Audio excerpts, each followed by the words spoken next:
Hello guys, welcome to hit TV. నేను మీ నిహాల్. ప్రస్తుతం మనతో ఉన్నారు senior political analyst KS Prasad గారు. సార్ నమస్తే సార్. నమస్తే అండి.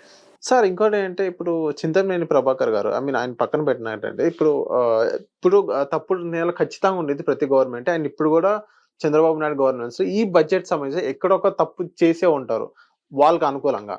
సో దీన్ని ప్రశ్నించడానికి జగన్మోహన్ రెడ్డి గారు అసెంబ్లీకి రావాలి అని చాలా మంది కోరుకుంటున్నారు. ఆయన నేను రాను, ఇలాగే మీడియా సమావేశాలు పెడతానన్నాను.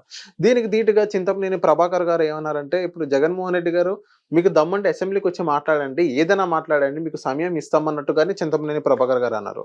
సో దీన్ని బట్టి చూసుకున్నట్టే ఒక హోదా ఉంటేనే జగన్మోహన్ రెడ్డి గారు అసెంబ్లీకి వస్తారా, ఒక హోదా లేకపోతే అసెంబ్లీకి రారా అనేది చాలా క్వశ్చన్ మార్క్ అంటూ వస్తుంది. ఇప్పుడు మనకి సుప్రీంకోర్టు లెవెల్లో కూడా చూసుకుంటారండి, రాహుల్ గాంధీ గారికి అపోజిషన్ స్టేటస్ మీద వెళ్ళిన దాంట్లో ఇవ్వలేదు. బికాస్ వాళ్ళకి 53-48 స్థానాల్లో వచ్చినప్పుడు. సో ఇక్కడ కూడా మీకు కానీ వాళ్ళు పార్లమెంట్కి వెళ్ళడం జరిగింది కదా. నేను అదే చెప్తున్నాను, ప్రజెన్స్ మేక్ సెన్స్ అన్న దగ్గర జగన్మోహన్ రెడ్డి గారు గ్యారంటీగా అసెంబ్లీకి రావాలి. వస్తే చర్చనీయ అంశాలు అనేవి చాలా బ్రహ్మాండంగా ఉంటాయి. ఎందుకంటే ఆయన అడుగుతుంది ఏంటంటే, ఇప్పుడు ఆడ్ మ్యాన్ అవుట్ లాగా 11 స్థానాలతో వీళ్ళు ఉన్న వాళ్ళు మాత్రమే అపోజిషన్ కనబడుతున్నారు. వీళ్ళంతా కూటమే కదా సార్.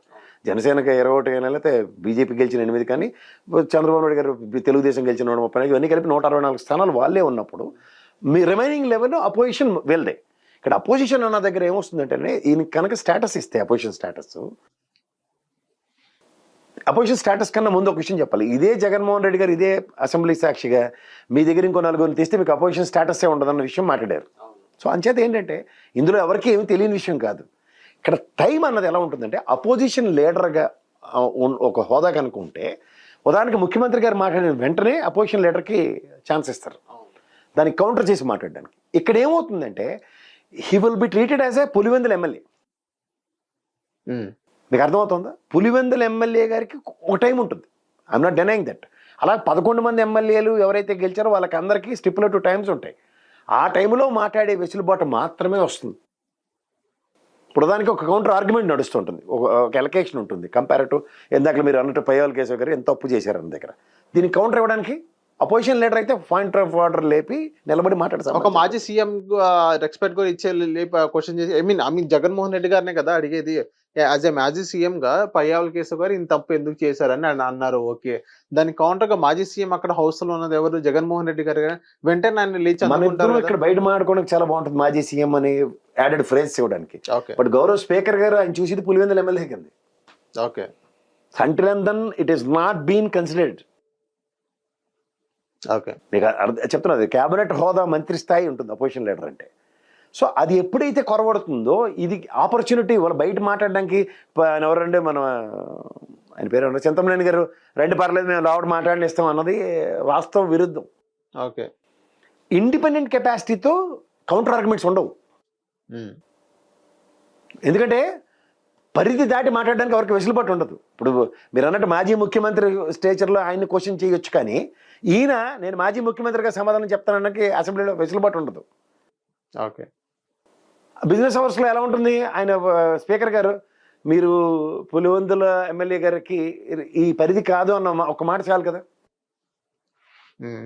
మీకు అర్థమవుతుందా? So hidden agenda is totally different from బయట వర్బల్కిను హిడెన్ ఎజెండాకి చాలా తేడా ఉంటుంది. ఎందుకంటే ఇదే గౌరవ స్పీకర్ గారు ఒక కాన్వర్సేషన్లో బిఫోర్ టేకింగ్ స్వేరింగ్ సెరమనీకి ముందు ఆయన మాట్లాడినవి కొన్ని విషయాలన్నీ పరిగణలోకి తీసుకోవాలి.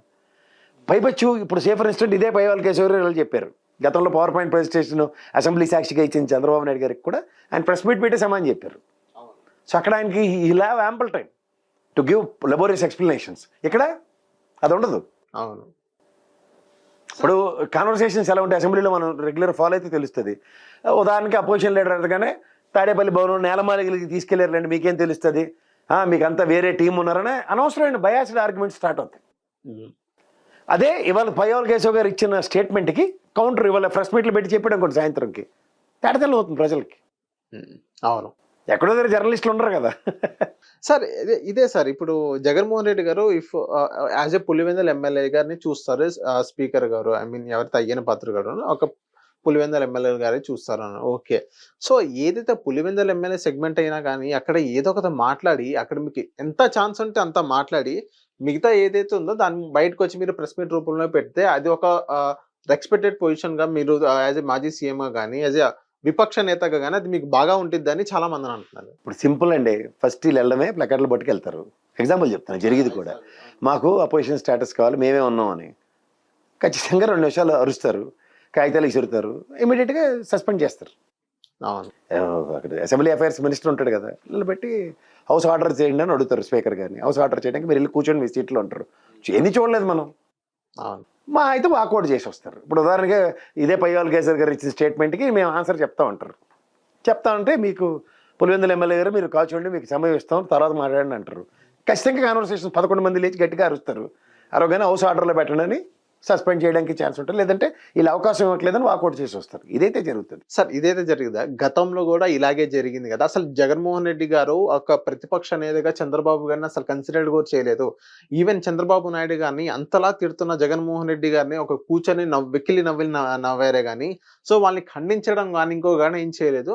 సో వీళ్ళు ఇలా చేస్తే తప్పేంటి అన్నట్టు క్వశ్చన్ చేస్తున్నారు. ఇప్పుడు అదే చెప్తున్నాను, నీవు నేర్పిన విద్య నీరజక్ష అనుకోవడం కాదు కదా.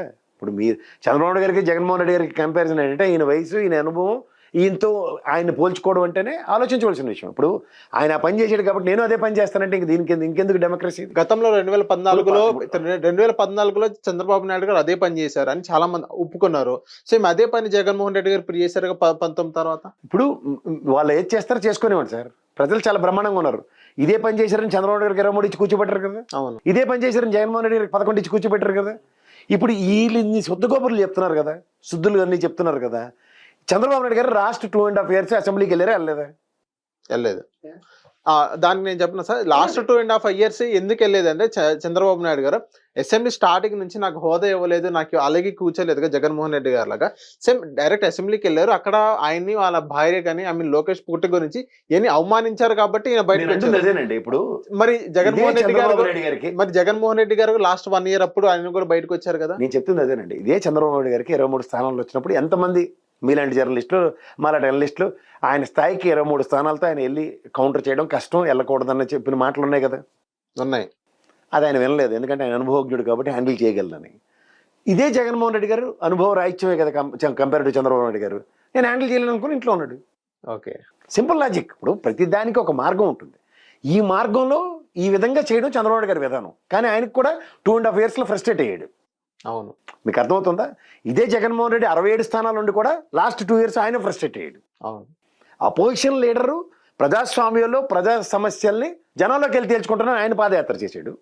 ఈయన 2.5 సంవత్సరాలు వాళ్ళ అబ్బాయితో పాదయాత్ర చేసి ఎస్ రాబోయే ప్రభుత్వం మాది, మేము ఏం చేయాలో మాకు తెలుసని ఈయన స్ట్రాటజికల్గా ఈయన చూసుకున్నారు. ఓవరాల్గా అసెంబ్లీ వేదికగా అపోజిషన్ లీడర్ లోపలికి వెళ్ళరనే విషయం కంక్లూజన్. ఇది గమనించండి ప్రజలు. వాళ్ళు ఎందుకు వెళ్ళట్లేదని వాళ్ళ రీజన్స్ వాళ్ళ దగ్గర ఉంటాయి. కానీ వాస్తవానికి ప్రజా సమస్యల మీద చర్చ జరుగుతుందా లేదా అన్నది ప్రజలు గమనించండి. అవును. అది జరగనప్పుడు వెళ్ళలేదు, వెళ్ళాడు, వెళ్తే కూడా నేను చెప్పిన 3 తప్ప ఇంకేం జరగవు. వాకౌటు, కాగితాలు ఇసిరినందుకు స్పీకర్ సస్పెన్షను, అంతకని ఇంకేముంటుంది. అవును. ఇప్పుడు రోజా గారిని 2.5 సంవత్సరాలు అంతా సస్పెండ్ చేయలేదు, సెషన్ అంతా సస్పెండ్ చేశారు. ఏమైంది? స్పీకర్ ఒక డిస్క్రిప్షన్ ఉంటుంది అతనికి. ఆ డిస్క్రిప్షను ఎప్పుడు తీస్తారో బయటికి తెలియదు. ఒక రాజీనామా యాక్సెప్ట్ చేయాలన్నది అతనికి ఆ రోజు ఇచ్చిన డైరెక్షన్స్లో ఆ రోజు యాక్సెప్ట్ చేసిన ఉదంతాలు ఉన్నాయి. కొన్ని 5 సంవత్సరాలు తాత్సారం చేసినవి ఉన్నాయి. అలా ప్రతిదాన్ని చూస్తే ఇప్పుడు మన తెలంగాణ అసెంబ్లీ ఉంది, ఏం చేసినా సస్పెండ్ చేయట్లేదు. మీరు గమనిస్తున్నారా? అది వీళ్ళ విధానం. అది వాళ్ళ విధానం అదో కాదో ఎవరికి తెలుసు. మీకు అర్థమవుతుందా? రెండోది ఏంటంటే the primary motto of YSRCP ఇప్పుడు ప్రజెంట్ మాకు అపోజిషన్ ఇవ్వండి అన్నదే స్లోగన్ వస్తుంది. ఇప్పుడు అపోజిషన్ పార్టీలు మీరు ఆద్యంతం గమనిస్తే గత మీరు 15-20 సంవత్సరాలు బట్టి చూసుకోండి, వాళ్ళు ఒక సింగిల్ పాయింట్ ఎజెండాతో వస్తారు లోపలికి. ఏ అపోజిషన్ అయినా అదే ఫస్ట్ ఇంప్లిమెంట్ చేయమంటారు. అది అవ్వదు. నెక్స్ట్ వాళ్ళ పని వాళ్ళు చేసుకుంటారు. అవును. బీఎస్సీ సమావేశం పెడతారు, మనందరినీ చిన్నపిల్లలు చేసి చెవిలో పువ్వు పెట్టడానికి అన్నీ ఒప్పుకుంటారు. లోపలికి వెళ్ళి మాత్రం వాళ్ళ పని వాళ్ళు చేస్తారు కదా. ఇది ప్రజలు గమనించమనండి. బీఎస్సీ సమావేశం ఎందుకు పెడతారు? స్పీకర్ అన్ని ఇష్టమే, ఆర్డర్ అన్నీ చెప్తారు, అన్నిటికీ ఒప్పుకుంటారు, లోపలికి వెళ్ళి గొల్లెట్టుకుని బయటకు వస్తారు. ఎవరికి వస్తారు రేపు? అంచేత ఇవాళ ఈ ప్రభుత్వం ఈ విధానంతో ఉంది, ఆ ప్రభుత్వం ఆ విధానంతో ఉంది. ఈ 2 కంపారిజన్స్ ప్రజలు ఆద్యంతం గమనిస్తున్నారు. 23 ఇచ్చింది వాళ్ళే, 11 ఇచ్చింది వాళ్ళే. అంచేత ఎవరో అతీత శక్తుల్లో ప్రవర్తించేద్దాం మాదే ఇవాళ అనుకున్న వాళ్ళందరికీ సొంటి పిక్కలు తిప్పి కిందకి దింపారు. గమనించారండి. అది ఇలాగే ఎవరికి అతీతం కాదు ఇక్కడ. ప్రజా సమస్యల విషయంలో ప్రజలకి చిత్తశుద్ధి చాటుకునే ప్రభుత్వాన్ని ఆద్యంతం ప్రజలు గమనిస్తున్నారు.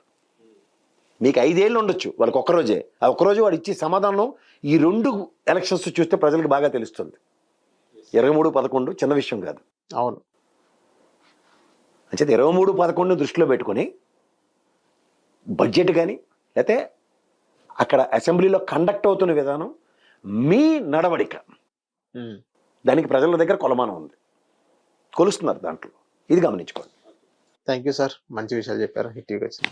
హిట్ టీవీ యాప్ ని డౌన్లోడ్ చేసుకోండి. ఇందులో short news, live news, entertainment movies అన్ని అవైలబుల్ గా ఉన్నాయి. Please download Hit TV app. Hit TV app. Hit TV యాప్ని ఫ్రీగా డౌన్లోడ్ చేసుకోండి.